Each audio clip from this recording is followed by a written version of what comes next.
The Lady of Shalott by Alfred Lord Tennyson.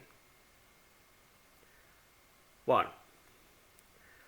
On either side the river lie long fields of barley and of rye, that clothe the wold and meet the sky, and through the field the road runs by to many-towered Camelot.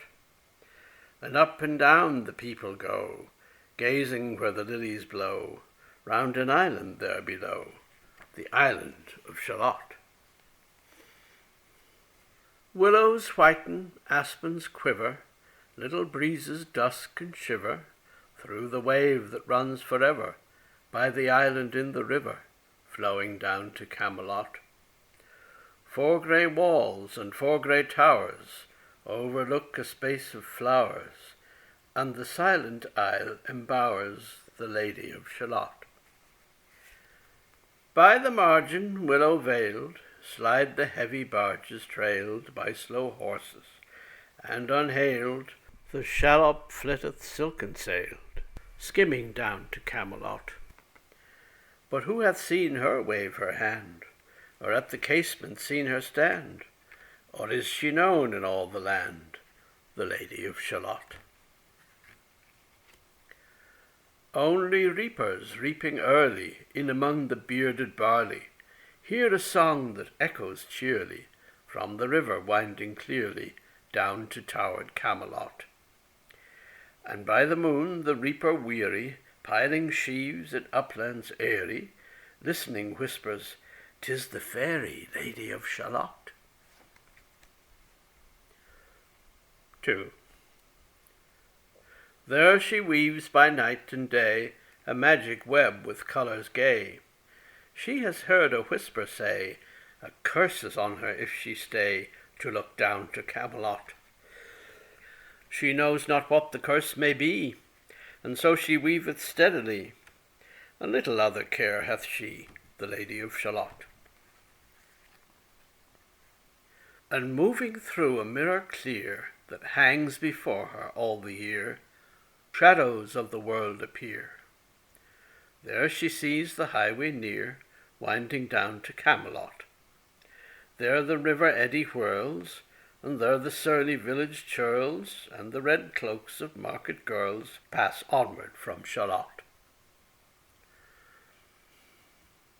Sometimes a troop of damsels glad, an abbot on an ambling pad, sometimes a curly shepherd lad, or long-haired page in crimson clad, goes by to towered Camelot. And sometimes through the mirror blue the knights come riding 2 by 2. She hath no loyal knight and true, the Lady of Shalott. But in her web she still delights to weave the mirror's magic sights, for often through the silent nights a funeral with plumes and lights and music came to Camelot. Or when the moon was overhead, came 2 young lovers lately wed.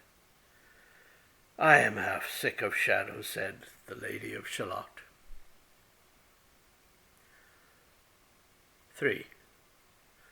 A bow shot from her bower eaves, he rode between the barley sheaves. The sun came dazzling through the leaves, and flamed upon the brazen greaves of bold Sir Lancelot. A red-crossed knight for ever kneeled to a lady on his shield, that sparkled on the yellow field beside remote Shalott. The gemmy bridle glittered free, like to some branch of stars we see, hung in the golden galaxy. The bridle bells rang merrily as he rode down to Camelot, and from his blazoned baldric slung a mighty silver bugle hung, and as he rode his armour rung beside remote Shalott. All in the blue unclouded weather, thick jewelled shone the saddle leather, the helmet and the helmet feather burned like one burning flame together as he rode down to Camelot. As often through the purple night, below the starry clusters bright, some bearded meteor trailing light moves over still Shalott. His broad clear brow in sunlight glowed, On burnished hooves his war-horse trode, from underneath his helmet flowed his coal-black curls as on he rode down to Camelot. From the bank and from the river he flashed into the crystal mirror. Tirra-lirra by the river sang Sir Launcelot. She left the web, she left the loom, she made 3 paces through the room. She saw the water lily bloom, she saw the helmet and the plume. She looked down to Camelot. Out flew the web and floated wide, the mirror cracked from side to side. The curse has come upon me, cried the Lady of Shalott. 4. In the stormy east wind straining, the pale yellow woods were waning, the broad stream in his banks complaining, heavily the low sky raining over towered Camelot. Down she came and found a boat, beneath a willow left afloat, and round about the prow she wrote, the Lady of Shalott. And down the river's dim expanse, like some bold seer in a trance, seeing all his own mischance, with a glassy countenance, did she look to Camelot. And at the closing of the day, she loosed the chain, and down she lay. The broad stream bore her far away, the Lady of Shalott. Lying robed in snowy white, that loosely flew to left and right, the leaves upon her falling light, through the noises of the night, she floated down to Camelot. And as the boat head wound along, the willowy hills and fields among, they heard her singing her last song, the Lady of Shalott. Heard a carol mournful holy, chanted loudly, chanted lowly, till her blood was frozen slowly, and her eyes were darkened wholly, turned to towered Camelot.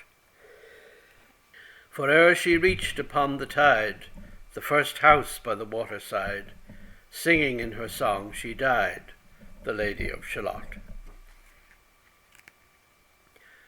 Under tower and balcony, by garden wall and gallery, a gleaming shape she floated by, a course between the houses high, silent into Camelot. Out upon the wharfs they came, knight and burgher, lord and dame, and round the prow they read her name, the Lady of Shalott. Who is this, and what is here? And in the lighted palace near died the sound of royal cheer, and they crossed themselves for fear, all the knights of Camelot. But Lancelot mused a little space. He said, she has a lovely face. God in his mercy lend her grace, the Lady of Shalott.